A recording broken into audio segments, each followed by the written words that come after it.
Episode 6. One bad day usually gets worse during recovery.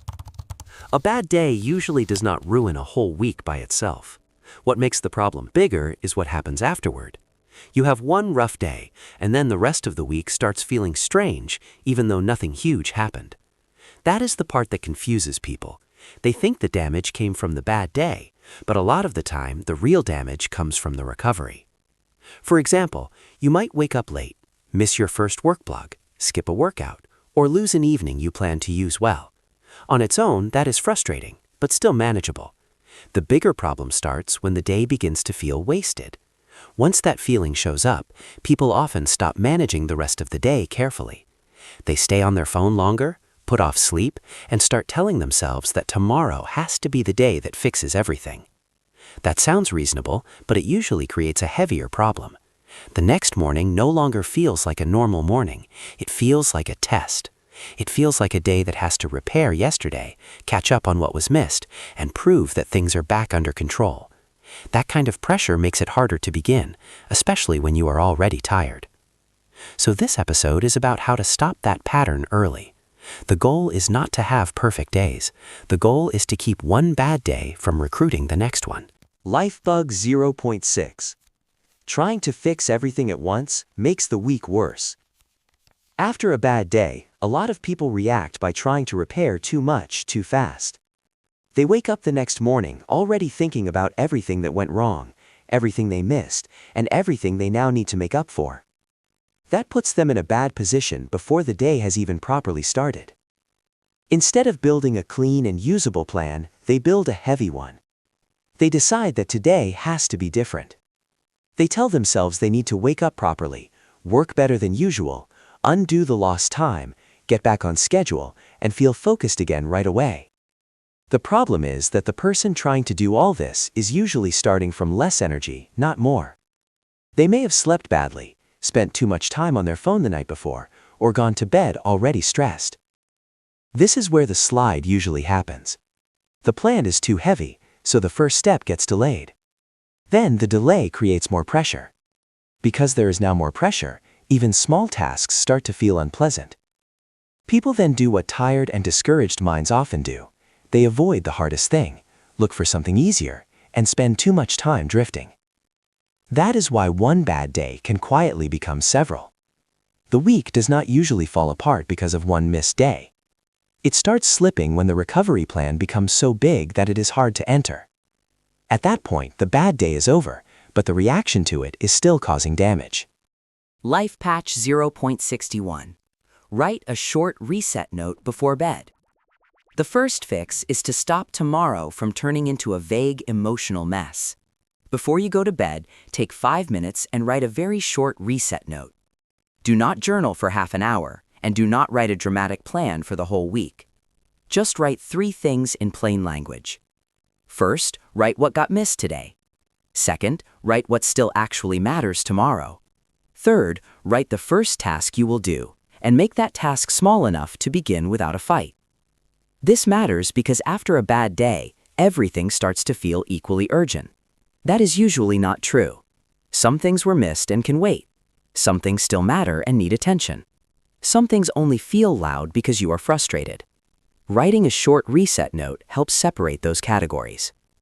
For example, if you lost an evening of study, you do not need to write, "fix the whole week." That is not a real action. A better note would be, "What got missed? Chapter 3 review." "What matters tomorrow? Finish the chapter summary." First task, review section 1 for 15 minutes at 9 a.m. That gives the next day a clean opening instead of a cloud of guilt. This patch helps because it reduces emotional exaggeration. It turns a bad day back into a practical problem. Once the problem becomes practical again, it becomes much easier to restart. LifePatch 0.62. Protect the first 30 minutes of tomorrow. The second fix is to stop the next morning from becoming a second wave of stress. After a bad day, the first 30 minutes matter more than people realize. That is when many people make the day heavier without noticing it. They wake up, remember yesterday, check their messages, look at the calendar, open social media, and start comparing what they planned with where they are now. Before they have done one useful thing, they already feel late. So make the first 30 minutes simple and protected. Do not use that time to review the whole week. Do not use it to catch up on messages. Do not use it to decide whether you feel motivated enough. Use it for a fixed sequence that gets you moving before your mind starts arguing with you. A simple version is enough. Get up, drink water, wash your face, open the curtain, sit down and do the first task from your reset note for 15 minutes before you check anything else. If you wake up late, do the same thing anyway. The point is not to save the perfect morning. The point is to stop the day from starting with confusion and pressure. This patch works because it gives your brain a narrow entry point. You are not asking yourself to solve everything. You are just asking yourself to begin in a predictable way. That is much easier to do.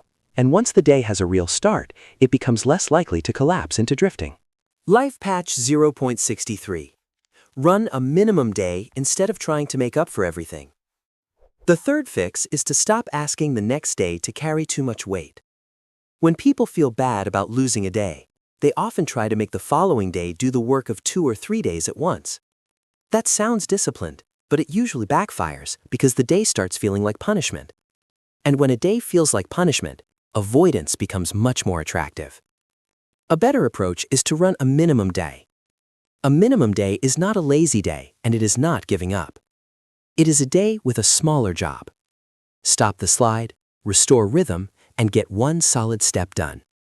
That is a much more realistic goal after a rough day. A simple minimum day can have just 3 wins. 1 work or study win, 1 body win, 1 reset win. The work or study win is the one thing that helps you restart the area that slipped. The body win can be a walk, proper food, a shower, or getting to bed on time. The reset win can be clearing your desk, putting your room back in order, or preparing what you need for the next morning.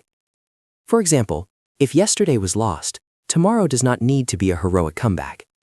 It can be finish 1 section of work, eat a proper meal, and prepare the desk for the next day. That may not look dramatic, but it is often enough to break the pattern. Once one stable day is back, the week becomes much easier to save. Save the week by making the restart smaller. One bad day usually turns into a bad week when the restart is built in the wrong way. People feel behind, so they try to fix too much. Because they try to fix too much, the next day feels heavy before it even begins. Then that heaviness makes it easier to delay the first useful step, and the delay creates even more pressure. That is why the answer is not a bigger promise, it is a smaller restart.